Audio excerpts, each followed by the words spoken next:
नमस्कार, यो news 24 television news 8 मा स्वागत छ। एन्टिबायोटिक औषधिको प्रयोगले रोग प्रतिरोधी क्षमतामा ह्रास आएको भन्दै विश्व स्वास्थ्य संगठन WHO ले चेतावनी दिँदै आएको छ। एन्टिबायोटिकको तीव्र प्रयोगले बिस्तारै मानव शरीरलाई कुनै पनि औषधिले काम गर्न नसक्ने अवस्थामा पुर्याउने चेतावनी पनि उत्तिकै पाइन्छ। तर हामी छिटो निको हुनलाई एन्टिबायोटिक नै रोज्छौँ। अझ मेडिकल क्लिनिक वा अस्पतालहरूले पनि च्वाट्टै निको पार्ने भन्दै यस्ता औषधि प्रयोगमा विशेष जोड दिन्छन्। बिरामी जति छिटो निको हुन्छ, डाक्टर पनि त्यति नै चर्चित हुने जुन प्रचलन व्याप्त छ, यसले पनि एन्टिबायोटिकको प्रयोगलाई बढावा दिएको तथ्य लुकेको छैन। बढ्दो एन्टिबायोटिक प्रयोगलाई निरुत्साहन गर्नुपर्ने आवाज उठिरहेको बेला WHO ले नै निषेध गरेको औषधि नेपालमा खुलेआम बिक्री वितरण भइरहेको छ।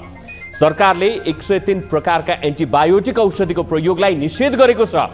निषेध गरिएका मध्ये 13 प्रकारका औषधिहरू मात्रै नेपालमा दर्ता छन्।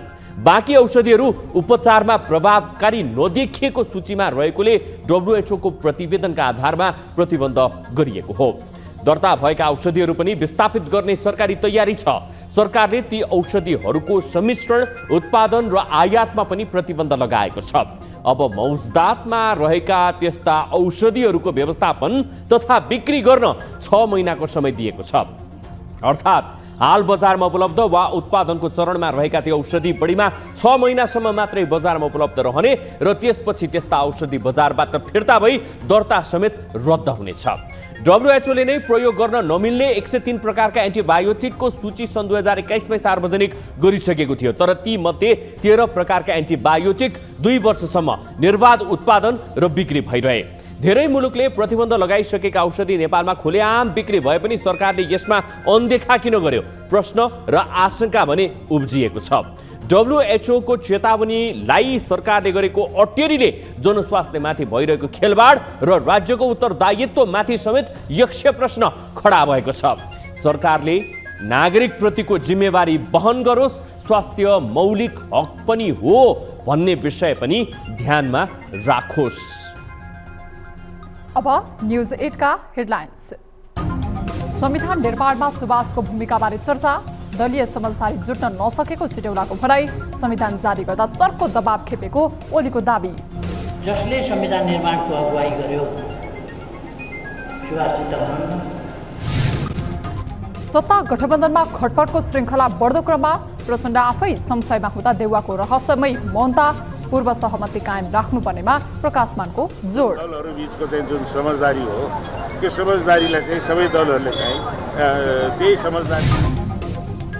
विभिन्न माग राख्दै शिक्षकहरू विद्यालय छोडेर आन्दोलनमा, सरकारले वार्तामा बोलाए पनि अटेरी कायमै, संविधान कानुन अनुसार छलफलका लागि सरकार तयार।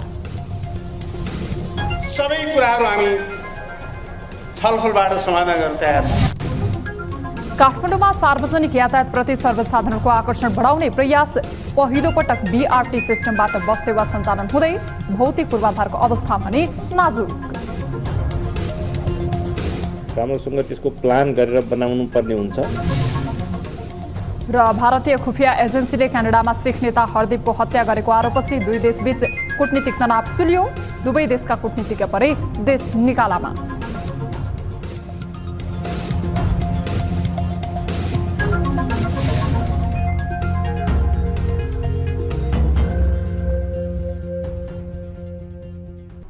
हामी निरन्तर न्यूजमा छौं। संविधान जारी भएको 1 दशक पुग्न लाग्यो। सशस्त्र विद्रोह, जनआन्दोलन र ठूलो बलिदानीबाट बनेको संविधान कार्यान्वयनमा चुनौती देखिरहेका बेला संविधान कार्यान्वयनदेखि जारी हुने बेलासम्मका विषय चर्चामा आएका छन्। संविधान जारी गर्दा नेतृत्वदायी भूमिका निर्वाह गरेका संविधान सभा अध्यक्ष सुभाष निङमाङको निधनपछि यसबारे चर्चा भएको छ। संविधान जारी, कार्यान्वयन र यसको सर्वस्वीकार्यता किन हुन सकिन त? एक रिपोर्ट। नेपाली जनता समक्ष नयाँ संविधान प्रारम्भ भएको घोषणा भएकोमा सम्मान्य राष्ट्रपति महोदयमा धन्यवाद ज्ञापन गर्दछ। 2072 सालमा संविधान जारी हुँदा दलीय सहमति र समझदारी कायम भएकै कारण सम्भव भएको नेताहरूले बताउने गरेका छन्। संविधान जारी गर्दा ठूलो विवाद हुने देखिएपछि संविधान सभा अध्यक्ष सुभाष नेमाङलाई बोलाएर तत्कालीन राष्ट्रपति रामवरण यादवले संविधान जारी गर्न नसकिने पत्र थमाएका थिए। तर नेमाङले उक्त पत्र संविधान सभाको बैठकमा पेश नगरी संविधान जारी हुने मिति बैठकबाट सर्वसम्मत गराएका थिए। संविधान सभा बैठकबाट पारित नभएको भए संविधान जारी हुने अवस्था नै नरहने कुरा नेम्बाङले पत्रकारहरूलाई अनौपचारिक रूपमा भन्ने गरेका थिए। संविधान घोषणा भएपछि भारतले अघोषित नाकाबन्दी नै लगाएको थियो। संविधान जारी भएको 1 दशक हुन लाग्दा पनि संविधान कार्यान्वयनको चुनौती भने कायमै छ। तत्कालीन समयमा एमाले अध्यक्ष केपी शर्मा ओलीले 2 पटक संसद विघटन गरे। राजनीतिक नियुक्तिमा पनि विभिन्न किसिमको विवाद सृजना भइरहेको छ। ओलीले संविधान मिचेको आरोप लगाउँदै कुर्लिएका दलहरूले पनि कोशी प्रदेशमा बल मिच्याए गरे। संविधानको संरक्षक जस्तो संस्था, राष्ट्रपति कार्यालय र तत्कालीन राष्ट्रपति विद्यादेवी भण्डारीले पनि पटक पटक संविधान मिचेको आरोप लाग्यो। यही बुझेर नै हुनुपर्छ। पछिल्लो समय राजनीतिक समझदारी कायम हुन नसक्दा संविधान कार्यान्वयन कठिन बन्दै गइरहेको आभास संविधान मस्यौदा समितिका सभापति कृष्ण प्रसाद सिटौलाको छ। त्यहाँबाट समझदारी टुट्दै गएर आजको देशको राजनीति ठ्याक्कै आधा दिन मैले विश्लेषण गर्ने भने संविधान त ल्यायो तर यसको मूल तत्त्व कार्यान्वयन भएकै छैन। मलाई इमान्दारिताबाट कसैले सोध्यो भने यसको मूल तत्त्व, मूल स्पिरिट, मूल सार कार्यान्वयन गर्ने क्रममा चुकेकै छ, ढिलाइ भएकै छ। सिटौला मात्र नभई संविधान कार्यान्वयनमा चुनौती देखिएको र मूलत नेतृत्व यसमा चुकेको आरोप नेताहरूको छ। यसैले संविधान निर्माणमा सुभाष नेम्बाङको भूमिका राष्ट्रले सम्झन लायक रहेको नेताहरूको भनाइ छ। संसदको लागि, संसद चलाउनको लागि, आजको परिस्थितिलाई हाँक्नको लागि, आजको सङ्कटहरूलाई सजिलै सहजीकरण गर्नको लागि संसदले त अभिभावकै गुमाएको छ भन्छु म। आजको संविधान बनाउने प्रक्रियामा जुन प्रकारको एउटा सहमति हामीले निर्माण गर्न सक्यौँ त्यो चाहिँ असाधारण सहमतिको कुरा हो र त्यो सहमति निर्माण गर्ने कुराहरूमा यसको अध्यक्षको हैसियतले सुभाष नेमाङले खेल्नुभएको जो भूमिका छ त्यो भूमिकाको हामीले उच्च प्रशंसा गर्नुपर्छ। संविधान कार्यान्वयनमा चुनौती थपिरहेका बेला एमालेले सुभाष नेमाङलाई स्मरण गर्न आयोजना गरेको कार्यक्रमले नेमुवाङको भूमिकाको मात्रै चर्चा गरेको छैन, यसले संविधान कार्यान्वयनमा के गर्नुपर्छ भन्ने मार्गनिर्देश समेत गरेको छ। संविधान र सुभाष नेमुवाङलाई सम्झिएका एमाले अध्यक्ष केपी ओलीले संविधान जारी गर्ने समयमा राष्ट्रपति, अध्यक्ष र सभापतिलाई चर्को दबाव रहेको स्मरण गर्छन्। जसले संविधान निर्माण गर्यो, जसले संविधान निर्माणको अगुवाई गर्यो सुभाषजी त हुनुहुन्न, अब अरू त छौँ नि संविधान निर्माण गर्नेहरू। उहाँको योगदानको सम्मान र प्रशंसा गर्दै ती उपलब्धिहरूको रक्षा गर्दै अगाडि बढ्नुपर्ने बेला आएको छ। राष्ट्रपति रामवरण यादव, अध्यक्ष नेमुवाङ र संविधान मस्यौदा समितिका सभापति सिटौलामाथि चर्को दबाव रहेको स्मरण ओलीले गरेका छन्। तर संविधान मिच्ने प्रवृत्तिमा सामेल देखेका नेताहरू संविधान कार्यान्वयनमा हामी यहाँ चुकेका छौँ, अब सच्चिन्छौँ भन्न सकिरहेका छैनन्। संविधान निर्माणमा सुभाषको योगदानलाई विगत सम्झिएर मात्रै भन्दा पनि गल्ती कमजोरी स्वीकार गर्दै अब गल्ती नदोहोर्याउने प्रतिज्ञा गर्नु आवश्यक छ। न्युज 24 टेलिभिजनका लागि राजनीतिक ब्युरो। सत्ता गठबन्धनमा खटपट सिर्जना हुन थालेको छ। सरकारले थालेको भ्रष्टाचार विरुद्धको अभियानकै कारण कतिपय शीर्ष नेताहरू तानिने भएपछि गठबन्धनमा एकमत देखिन सकेको छैन। सशक्त प्रतिपक्षी र कमजोर धरातलमा उभिएको गठबन्धनप्रति मौन प्राय रहने देउवाले कहिलेसम्म थेग्लान्? एक रिपोर्ट। नेपाली कांग्रेस, माओवादी केन्द्र, नेकपा एकीकृत समाजवादी, जनता समाजवादी लगायत दलहरू मिलेर बनेको सत्ता गठबन्धनमा समस्या सृजना हुन थालेको भर्खरै होइन। कांग्रेस सहित चुनावी गठबन्धन बनाएर हिँडेको माओवादी केन्द्रलाई कांग्रेसले प्रधानमन्त्री दिन नमान्दा भत्किएको गठबन्धन बल्ल कांग्रेसको पोल्टामा फर्किए पनि फेरि संकटहरू भने देखा पर्न थालेका छन्। कांग्रेस संस्थापन इतर पक्षले सत्ता गठबन्धन र प्रधानमन्त्रीको भूमिकामाथि प्रश्न गरिरहेको छ। भ्रष्टाचार विरोधी अभियानको रूपमा सरकारले कांग्रेसका प्रभावशाली नेता बालकृष्ण खाँडलाई पक्राउ गरेपछि सुरु भएको खटपट पछिल्लो समय बढ्दो क्रममा छ। गठबन्धन खटपटको विषयलाई हेर्न गृह मन्त्रालय र राष्ट्रपति कार्यालय बीच चलेको संघर्षलाई समेत लिन थालिएको छ। गृहले रक्षा मन्त्रीको विभूषण प्रस्ताव फेल गराइदिएपछि रक्षाकै पहलमा कैद सजाय माफी मिनाहामा राष्ट्रपति कार्यालय तानिएको आरोप चलिरहेको छ। यसको स्वतन्त्र पुष्टि नभए पनि गठबन्धनमा एक अर्कोमाथि हाबी हुन खोज्ने प्रवृत्ति नै खटपटको उपज भएको विश्लेषण हुन थालेको छ। सत्ता गठबन्धनको भविष्यबारे अलमलमा रहेका प्रधानमन्त्री पुष्पकमल दाहाल प्रचण्डले नै सरकारको आयुमाथि आशंका व्यक्त गरिरहेको पाइन्छ। मलाई अरू अब केही लिनु छैन, केही दिनु छैन। अब जे छ राष्ट्रको लागि र जनताको लागि, क्रान्तिको लागि र उपलब्धिको रक्षाको लागि आफ्नो बाँकी जीवन सम्पूर्ण रूपले लगाउनु बाहेक केही उद्देश्य छैन। त्यसकारण मैले यो सरकार कति समय चल्छ चल्दैन मेरो टेन्सन त्यतापट्टि छैन। कतिपय मान्छेहरूले सरकार जोगाउन यसो गर्यो त्यसो गर्यो भन्छन्, मान्छेहरूले वायात कुरा भन्छन्। प्रचण्ड आफै संशयमा रहेको सत्ता गठबन्धनमा नेकपा एकीकृत समाजवादी पनि अलमलमा देखिन्छ। गठबन्धन बीचमै टुट्ने र पूर्व शर्त अनुसार प्रधानमन्त्रीको कुर्सीमा नपुग्ने संकेत पाएरै हुन सक्छ। नेकपा यसका अध्यक्ष माधव नेपालले आफ्नो पार्टीलाई सत्ता बाहिर ल्याउने षड्यन्त्र भइरहेको भन्दै असन्तोष नै व्यक्त गर्न थालेका छन्। अनि यसबाट हाम्रो पार्टीलाई बाहिर निकाल्नका लागि जुन किसिमको षड्यन्त्र भइरहेको छ त्यसबाट होशियार हुनका लागि म सबैलाई आह्वान गर्न चाहन्छु। त्यसैले गठबन्धनलाई बलियो बनाउने हाम्रो जिम्मेवारी, गठबन्धन बनाउने काममा भूमिका हामीले नै खेलेको, विगतमा पनि हामीले भूमिका खेलेको हो, अहिले पनि हामीले भूमिका खेलेको हो। हामी कसैले तानेर गएको होइन, हामीले तानेर ल्याएको हो।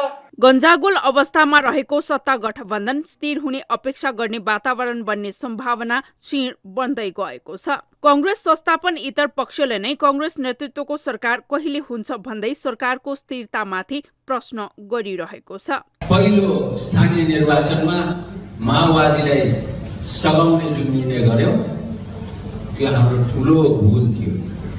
दोस्रो पटक पनि गर्यो त्यो ठुलो भूल थियो। तपाईहरुको आवाज मात्रै होइन, यो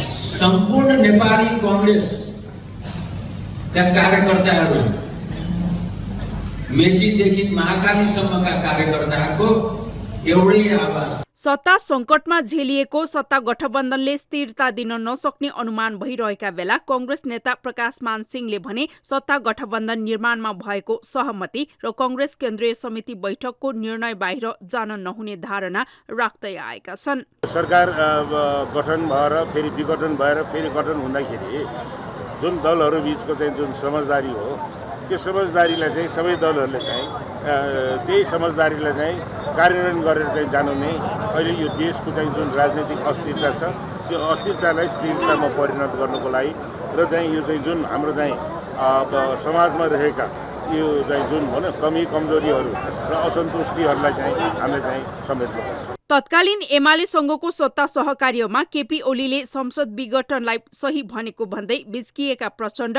फेरि कांग्रेसको फेरोमा समेत समस्या पर्ने देखिन्छ। कांग्रेसले प्रचण्डलाई प्रधानमन्त्री स्वीकार कहिलेसम्म गर्ला, सभापति शेरबहादुर देउवाले कहिलेसम्म इतर पक्षलाई थेग्लान्, यस्ता तमाम प्रश्न उब्जिएसँगै सरकारको आयुबारे समेत प्रश्न गर्न थालिएको छ। सुरुमा एमालेबाट सत्ता फुत्क्याएकोमा खुसी देखिएको कांग्रेस बिस्तारै प्रचण्डबाट दिगदारीमा फसेको त होइन, आशंका भए पनि सरकारले चालेका भ्रष्टाचार विरोधी कदमलाई प्रभावकारी बनाउनेमा भने कुनै पनि दलको ध्यान देखिन्न।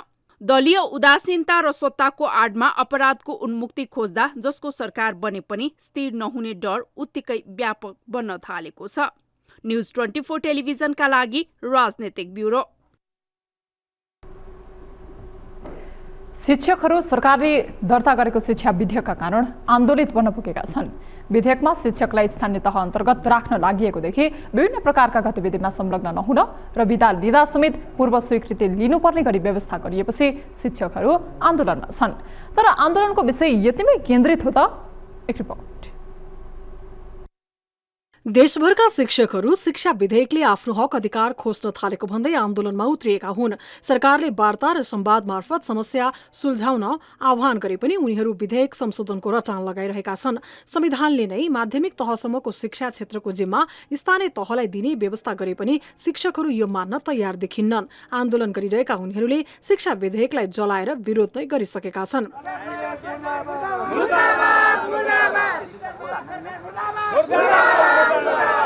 दलको सदस्यता लिन नपाइने, ट्रेड युनियन खोल्न नपाइने, राष्ट्रलाई प्रतिकूल प्रभाव पार्ने लेख रचना लेख्न नहुने, विद्यार्थीका अभिभावकबाट सापटी, दान, चन्दा वा कुनै पनि कुरा लिन नहुने, विधावस्था पूर्व स्वीकृति लिनुपर्ने, बन्द हडतालमा उत्रिन नपाइने लगायतका विषयमा उनीहरूको आपत्ति छ।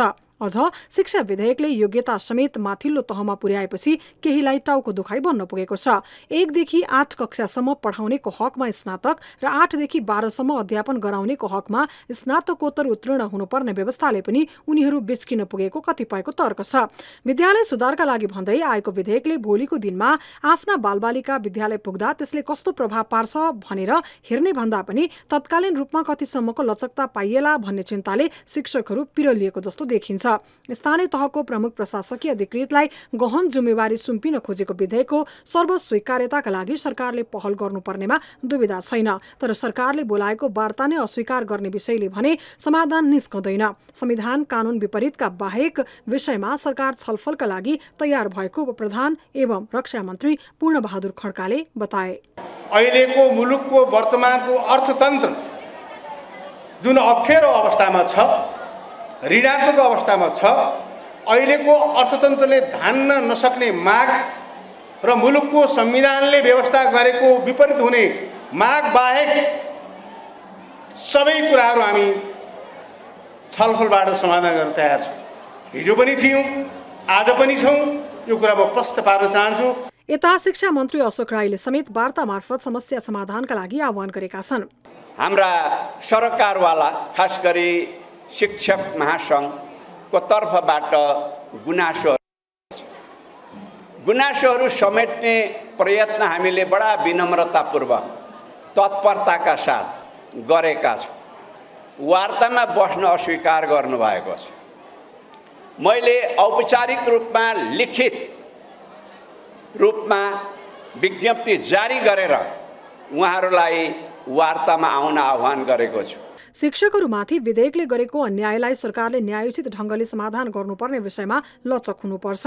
तर समाज, बालबालिका र आम मानिसलाई नैतिकवान बनाउन भूमिका खेल्ने जिम्मेवारी पाएका शिक्षकहरूलाई अनुशासित बनाउने, दलको कार्यकर्ता बन्न नपाउने, चुनावी प्रचारमा सहभागी हुन नपाउने जस्ता तमाम विषयमा भने सरकारले उचित कदम चाल्नै पर्छ। न्युज 24 टेलिभिजनका लागि ब्युरो रिपोर्ट। काठमाडौँ उपत्यकाको ट्राफिक जाम कम गर्न र यात्रुहरू धेरै समय रोकिनुपर्ने झन्झटलाई कम गर्न पहिलो पटक BRT बस ऱ्यापिड ट्रान्जिट सिस्टमबाट बस सेवा सञ्चालन हुने भएको छ। सार्वजनिक यातायातप्रति सर्वसाधारणको आकर्षण बढाउन द्रुत गतिको सुधारिएको बस सेवा आवश्यक रहेको भए पनि नेपालमा अहिलेसम्म यस्तो बस सेवा सञ्चालनमा आउन सकेको छैन। संविधान दिवसको अवसर पारेर बुधबारदेखि एउटा रुटमा द्रुत बस सेवा सञ्चालन गरिने भएको छ। एक रिपोर्ट। काठमाडौँ उपत्यकाको सार्वजनिक यातायात सेवा भद्रगोल अवस्थामा छ। समयमा यातायात नपाइने, घण्टौं जाममा रहनुपर्ने र ठाउँ ठाउँमा रोकिनुपर्ने समस्याको सामना यात्रुहरूले गरिरहेका छन्। लामो समयदेखि द्रुत बस सेवाको चर्चा हुने गरे पनि भौतिक पूर्वाधारका कारण जनाउँदै यस्तो सेवा सुरु हुन सकेको छैन। तर पहिलो पटक परीक्षणका लागि भए पनि असोज 3 गतेबाट सूर्यविनायकदेखि रत्नपार्कसम्म द्रुत बस सेवा सञ्चालन हुने भएको छ। BRT बस सेवा अत्याधिक जामको समय बिहान 9 बजेदेखि 11 र साँझ 4 देखि 6 बजेसम्म सञ्चालन हुनेछ। यो बस सेवा सञ्चालनका लागि छुट्टै लेन र बसको रङ नै फरक हुनुपर्ने भए पनि हाललाई बसमा द्रुत सेवा लेखेर सञ्चालन गरिँदैछ। सूर्यविनायकदेखि मनोहरा पुलसम्म सडकको बायाँ लेनलाई डेडिकेटेडमा रूपान्तरण गरिएको छ। मनोहरा पुलदेखि माइतीघरसम्म सर्भिस लेनलाई नै डेडिकेटेडमा परिणत गरिएको छ र माइतीघरदेखि रत्नपार्कसम्म वान वे अर्थात् एकतर्फी भएकोले दायाँपट्टिको लेनलाई डेडिकेटेडमा परिणत गरिएको छ। सर्भिस लेन अब जस्तै भक्तपुरको बाटो चाहिँ सर्भिस लेन साँगुरो छ, त्यहाँ चाहिँ जाम हुने सम्भावना छ भने त्यहाँ त्यसकोमा चाहिँ लेफ्ट लेनलाई चाहिँ हामीले डेडिकेट चलाउने गरी हिसाब गरेका छौँ। अब यसलाई यसको प्रभावकारिताको हिसाबमा हाम्रा भएका नै सडक संरचनालाई मध्यनजर गरी अन्य ठाउँमा पनि चलाउने हाम्रो लक्ष्य छ। ट्राफिक जामले गर्दा समयमा नै गन्तव्यमा पुग्न यात्रुलाई समस्या हुने गरेकोले द्रुत बस सेवाको अवधारणा राम्रो भए पनि अहिले बनेका पूर्वाधार पर्याप्त नहुने विज्ञहरूको भनाइ छ। बस ऱ्यापिड ट्रान्जिटमा छुट्टै डेडिकेटेड लेन र ट्राफिक लाइटमा प्राथमिकता दिन्छ, तर यी दुवै उपत्यकाका सडकमा प्रभावकारी रूपमा निर्माण भएको छैन। तर पनि सार्वजनिक सवारीको अस्तव्यस्तता कम गर्न बीआरटीलाई सुखद सुरुवातको रूपमा लिन सकिन्छ। जुनसुकै संरचना पनि यदि राम्रोसँग अध्ययन गरेर राम्रोसँग त्यसको प्लान गरेर बनाउनु पर्ने हुन्छ। हुनसक्छ यो अब एउटा पाइलट किसिमबाट अहिले गरियो भने यसबाट हामी केही लेसन लर्न गरेर अर्को स्टेजमा राम्रोसँग हामी सुधार गर्न सक्नेछौँ। काठमाडौँमा हाल दैनिक करिब 20 लाख सवारी साधनहरू गुड्छन्। साँघुरा सडक भएको काठमाडौँमा निजी सवारी साधनको बढ्दो हिस्सा नै यातायात भद्रगोलको मुख्य समस्या हो। सरकार सामु सार्वजनिक यातायातको कहाली लाग्दो तस्बिर अगाडि भए पनि सरकारी निकायसँग समाधानको कुनै स्पष्ट कार्ययोजना भने छैन। यसतर्फ सरकार गम्भीर बन्न आवश्यक छ। न्युज 24 टेलिभिजनका लागि क्यामेरामा महेश्वर केसीका साथमा टिभी जर्नलिस्ट एलिसा अर्यालको रिपोर्ट। हामी निरन्तर न्युजमा छौँ। समुद्री सतहदेखि झण्डै 1500 मिटर उचाइको डाँडामा पाल्पा भैरवको मन्दिर छ। पाल्पा भैरव सांस्कृतिक एवं ऐतिहासिक रूपमा जति प्रख्यात छ त्यसको धार्मिक महिमा पनि उति नै छ। सदरमुकाम तानसेनबाट 9 किलोमिटर पश्चिममा रहेको भैरवको मन्दिरमा त्रिशूल तथा रोट चढाएर पूजा गर्न दर्शनार्थीहरूको ठूलो भिड लाग्ने गरेको छ। एक रिपोर्ट। नेपालकै ऐतिहासिक तथा धार्मिक सम्पदाले भरिपूर्ण जिल्लाको रूपमा पाल्पालाई चिनिन्छ। त्यसमा पनि पाल्पाको सदरमुकाम तानसेनलाई त ऐतिहासिक सहरकै रूपमा चिन्ने गरिन्छ।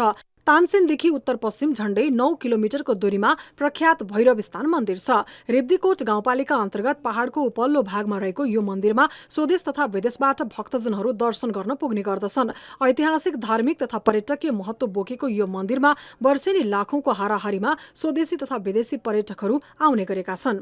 भैरवस्थान मन्दिर यो धेरै वर्ष पुरानो प्राचीन र सबैले चाहिँ आस्था सबैको हिन्दू धर्मावलम्बीहरूको आस्थाको केन्द्र। वर्षेनी लाखौंको सङ्ख्यामा चाहिँ पर्यटकहरू धार्मिक पर्यटकहरू विशेष गरेर नेपाल भारत लगायतका देशहरूबाट आउने गर्छन्। भैरवको मन्दिरमा त्रिशूल तथा रोटी चढाएर पूजा गर्न दर्शनार्थीहरूको ठूलो भिड लाग्ने गरेको छ। खास गरी दशैंको बेला मङ्सिर तथा वैशाखमा उल्लेख्य संख्यामा दर्शनार्थीहरू आउने गरेको स्थानीयले बताए। पहिले यो मन्दिर स्थापना भयो, पहिले यहाँ उत्पत्ति भयो भनेको यसको इतिहास जयमिन ऋषिले त्यसबेला नै जयमिन ऋषिको इतिहास पढ्दाखेरि जयमिन ऋषिले यस मन्दिरबाट रेडीमा गई रुरु उसमा गई कालीगण्डीमा गई त्यहाँ जल लिएर आएर यहाँ जल चढाउने पूजा गर्ने प्रचलन त्यसबेला अनुसार पाइन्छ भने भैरव मन्दिरको मुख्य विशेषता मध्ये यहाँ चढाइने भनेको रोटी नै हो। एक माना वा एक पाथी चामलको पिठोबाट बनेको रोटी चढाइने गरेको छ, जसलाई रोट भनिन्छ। पिठोमा नरिवल, किसमिस, छोकडा, ल्वाङ, सुकुमेल जस्ता मसलाहरू मिसाएर घिउमा पकाउने गरिन्छ। यसरी बनाएको रोटी बटुक भैरव तथा देवीलाई चढाउने प्रचलन रहेको छ। भैरवको पूजा गर्न जाने दर्शनार्थीहरूले आफ्ना इच्छा अनुसारका पनि रोटी बनाउन लगाउने गरेका छन्। शिवपुराण होमहरू चाहिँ हुने चाहिँ गरेका छन् भने अब एउटा तान्त्रिक विधि अनुसारको हुने चाहिँ बलि प्रथा अन्तर्गत हुने चाहिँ एउटा भैरवको पूजाहरू यहाँ आएपछि भाकल पुरा हुने, आफ्नो मनोकामना पुरा हुने, मनोकामना पुरा गरेको सिलसिलामा मन्दिरमा आई मान्छेहरूले चाहिँ विभिन्न अक्षय कोषहरू राख्ने, लाखौँ रुपियाँहरूको अक्षय कोष स्थापना गर्ने। नेपाल एकीकरण पूर्व 24 राज्य मध्ये पाल्पा पनि एक थियो। सेन वंशका राजा मुकुन्द सेन प्रथमले आफ्नो राज्य विस्तार गर्ने क्रममा पूर्वका काशी र पश्चिममा हरिद्वारसम्म फैलिएको थियो। काठमाडौँ खाल्डोमा विक्रम सम्वत 1515मा आक्रमण गर्दा मच्छिन्द्रनाथको बिहारको पटाङ्गिनीमा रहेको भैरवको मूर्ति ल्याएर स्थापना गरेको मानिन्छ। भैरव मन्दिरको माथिल्लो तलामा सर्वसाधारणको दर्शनका लागि कीर्तिमुख भैरवको स्थापना गरिएको छ। यहाँ पाल्पाको राजा मणि मुकुन्द सेनलाई काल भैरव उत्पत्ति भएर यो ठाउँमा दर्शन दिनुभएको। यहाँ मन्दिर स्थापना गर र पूजा चला भनेर उहाँको आज्ञा अनुसार चाहिँ स्थापना गर्नु हो। धार्मिक आस्थाको केन्द्रको रूपमा मात्र सीमित रहेको पाल्पा भैरवको चर्चा पछिल्लो समय धार्मिक तथा ऐतिहासिक महत्त्वको रूपमा चर्चा चुलिएपछि पर्यटकीय गन्तव्यको रूपमा बदलिएको छ। पर्यटनको सम्भावना बढेसँगै मन्दिर आसपासको क्षेत्रमा पर्यटन व्यवसायहरूको लगानी समेत बढिरहेको छ। न्युज 24 टेलिभिजनका लागि पाल्पाबाट टिभी जर्नलिस्ट विमल छेत्रीको रिपोर्ट। बिहिबारदेखि काठमाडौँमा अन्डर 19 साफ च्याम्पियनसिप फुटबल प्रतियोगिता सुरु हुने भएको छ। दशरथ रङ्गशालामा हुने प्रतियोगिताको तयारी पूरा भएको अखिल नेपाल फुटबल सङ्घ एन्फाले जनाएको छ। प्रतियोगितामा भाग लिन विभिन्न देशका अन्डर 19 टिम नेपाल आइसकेका छन्। एक रिपोर्ट। बिहिबारदेखि काठमाडौँको दशरथ रङ्गशालामा हुने अन्डर 19 साफ फुटबलका लागि भुटानी र बांग्लादेशको टिम काठमाडौँ आइसकेको छ भने अन्य देशका टोली आउने क्रम जारी छ। प्रतियोगितामा भाग लिन काठमाडौँ आएको टोलीलाई अखिल नेपाल फुटबल सङ्घ एन्फा पदाधिकारीले विमानस्थलमा स्वागत गरेका थिए। प्रतियोगितामा आयोजक राष्ट्र नेपालसहित पाकिस्तान, श्रीलङ्का, भारत, बांग्लादेश र मालदिव सहभागी हुनेछन्। प्रतियोगिताको सबै तयारी पूरा भएको एन्फाले मंगलबार पत्रकार सम्मेलन गरी जानकारी गराइसकेको छ। यो चाहिँ एन्फासँग जोडिएको आन्तरिक पाटाहरू हो, त्यसको वैधानिक व्यवस्थाहरू अन्य विषयहरू छँदैछ। तर पनि अहिले यो प्रतियोगितासँग मलाई जहाँसम्म लाग्छ यसले कुनै पनि असर गर्दैन र अहिले यो प्रतियोगिताको लागि सम्पूर्ण टिम अथवा एन्फा कार्य समिति एकै ठाउँ रहेको पनि जानकारी गरिन्छ। अहिलेसम्म हामीले चाहिँ स्टाफलाई गरेको प्रस्ताव अनुसार चाहिँ हामीले आन्तरिक रूपमा जुन टिम तयारीको खर्चहरू छ त्यो चाहिँ एन्फाको आफ्नै खर्च हुने हो, आफ्नो हाम्रो टिमको नेसनल टिमको। तर अब अन्य टिमहरूको चाहिँ अथवा यो सम्पूर्ण बजेटहरूमा चाहिँ साफसँगै हामीले चाहिँ यो प्रपोजलमा यो साफमै जाने हो, साफबाटै प्राप्त हुने बजेट र त्यो अन्तर्गतको चाहिँ केही रकमहरू पनि अहिले एन्फामा प्राप्त भइसकेको छ। गत वर्ष भारतको भुवनेश्वरमा भएको अन्डर 19 च्याम्पियनसिपमा सहभागिता नजनाएको पाकिस्तान र भुटानले पनि यो प्रतियोगितामा सहभागी हुँदैछन्। श्रीलङ्का भने यसपटक सहभागी नहुने भएको छ। साउथ एसियन फुटबल फेडरेसन साफको कार्यक्रम अन्तर्गत हुने च्याम्पियनसिपको 5औं संस्करणमा भाग लिन पाकिस्तानी टोली भने बुधबार काठमाडौँ आइपुग्ने एन्फाले जनाएको छ। आयोजक नेपाल समूह एमा परेको छ। नेपाल रहेको समूह एमा पाकिस्तान र मालदिव छन् भने समूह बीमा भारत, बांग्लादेश र भुटान रहेका छन्। दुवै समूहबाट शीर्ष दुई टिम सेमी फाइनल प्रवेश गर्नेछन्। सन् 2015 देखि नेपालबाट नै सुरु भएको यस च्याम्पियनसिपमा नेपालले 2 पटक उपाधि जितेको छ। 2019 मा भने नेपाल समूह चरणबाटै बाहिरिएको थियो। जिया रथ शेखको कप्तानीमा रहेको नेपाली टोली घरेलु मैदानमा जित निकाल्दै तेस्रो पटक च्याम्पियन बन्ने योजनाका साथ मैदान उत्रिँदैछ। यसपालि हामीले नेसनल टिमसँग नै म्याच खेल्ने चान्सहरू पाएँ हैन। फ्रेन्डली म्याचहरू धेरै खेलिसकेपछि त्यो बाहिर जुन ओपन सेलेक्सनबाट आउने प्लेयरलाई पनि हामीले एडजस्ट गरिसकेको छु। त्यसले गर्दाखेरि त्यस्तो जति बाहिरबाट आएर मिक्स भएर गाह्रो हुन्छ भन्ने कुरा त हामीले टिम सेट गरेर जुन प्र्याक्टिस गरिरहेको छ त्यसले गर्दा त्यस्तो गाह्रो नहोला। भारत पनि 2 पटक च्याम्पियन बनिसकेको छ। 2,77,32,800 बजेट छुट्याएको एन्फाले दर्शकका लागि भिआइपी र साधारण 2 छुट्टा-छुट्टै टिकटको व्यवस्था मिलाएको छ। बिहिबारदेखि सुरु हुने यो प्रतियोगिता असोज 13 गतेसम्म सञ्चालन हुनेछ। न्युज 24 टेलिभिजनका लागि खेलकुद ब्युरोको रिपोर्ट। न्युजहरू अझै बाँकी छन्। अब पालो ब्रेकको। हामी निरन्तर न्युजमा छौँ। अब 24 वेदर अपडेट।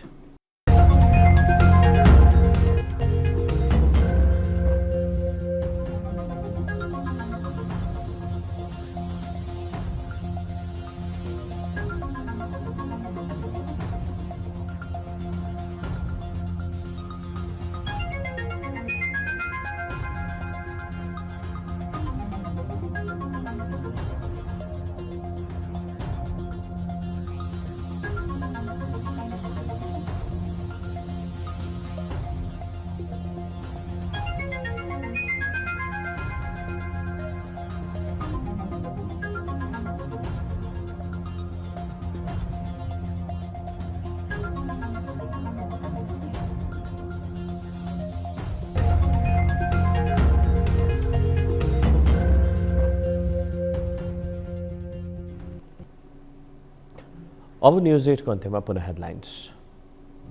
संविधान निर्माणमा सुभाषको भूमिकाबारे चर्चा, दलीय समझदारी जुट्न नसकेको सिटौलाको भनाई, संविधान जारी गर्दा चर्को दबाव खेपेको जसले संविधान निर्माणको अगुवाई गर्यो सुभाषसित सत्ता गठबन्धनमा खटपटको श्रृङ्खला बढ्दो क्रममा प्रचण्ड आफै संशयमा हुँदा देउवाको रहस्यमयी मौनता, पूर्व सहमति कायम राख्नुपर्नेमा प्रकाश मानको जोड। त्यो समझदारीलाई चाहिँ सबै दलहरूले चाहिँ त्यही समझदारी। विभिन्न माग राख्दै शिक्षकहरू विद्यालय छाडेर आन्दोलनमा। सरकारले वार्तामा बोलाए पनि अटेरी कायमै। संविधान कानुन अनुसार छलफलका लागि सरकार तयार। सबै कुराहरू हामी छलफलबाट समाधान गर्न तयार छौँ। काठमाडौँमा सार्वजनिक यातायातप्रति सर्वसाधारणको आकर्षण बढाउने प्रयास। पहिलो पटक बीआरटी सिस्टमबाट बस सेवा सञ्चालन हुँदै भौतिक पूर्वाधारको अवस्था भने नाजुक। राम्रोसँग त्यसको प्लान गरेर बनाउनु पर्ने हुन्छ। र भारतीय खुफिया एजेन्सीले क्यानाडामा सिख नेता हरदीपको हत्या गरेको आरोपपछि दुई देशबीच कूटनीतिक तनाव चुलियो। दुवै देशका कूटनीतिज्ञ परे देश निकालामा।